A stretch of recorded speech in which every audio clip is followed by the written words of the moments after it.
কাশ্মীরে হিন্দু নিধন, ভারতের পাশে ইসরায়েল। সীমান্তে সন্ত্রাসের বিরুদ্ধে লড়াইয়ে ভারতের পাশে থাকার বার্তা। জয়শঙ্করের সঙ্গে দেখা করলেন ইসরায়েলের রাষ্ট্রদূত। কাশ্মীরে হিন্দু নিধন, এবার ভারতের পাশে ইসরায়েল। সীমান্তে সন্ত্রাসের বিরুদ্ধে লড়াইয়ে ভারতের পাশে থাকার বার্তা ইসরায়েলের। জয়শঙ্করের সঙ্গে দেখা করলেন ইসরায়েলের রাষ্ট্রদূত।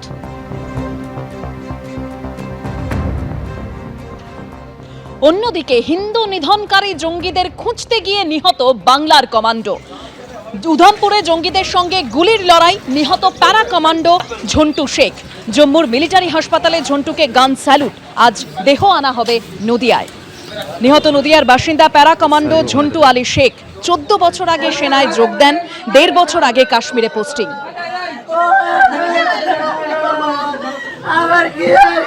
কাশ্মীরের পেহেলগাঁওয়ে জঙ্গি হামলা, 26 জনের মৃত্যু, বেছে বেছে হিন্দু নিধন। আর এবার প্রত্যাঘাতের পথে ভারত। প্রধানমন্ত্রীর হুঙ্কারের পরেই প্রত্যাঘাত। বিস্ফোরণে উড়ল জঙ্গিদের বাড়ি। পুলওয়ামা ত্রালে বিস্ফোরণে উঠল লস্কর জঙ্গি আসিফ শেখের বাড়ি।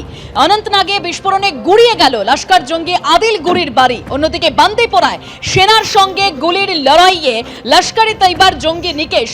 জয়পুরে থর মরুভূমিতে পাক সীমান্তের কাছে সপ্তশক্তি কামানের মহড়া। আম্বালা, হাসিমারায় রাফাল সুখোইয়ের আক্রমণ মহড়া। অন্যদিকে গতকাল যে ছবি ধরা পড়েছে, আইএনএস সুরাত থেকে ক্ষেপণাস্ত্র পরীক্ষা। সমুদ্রে নামলো আইএনএস বিক্রান্ত।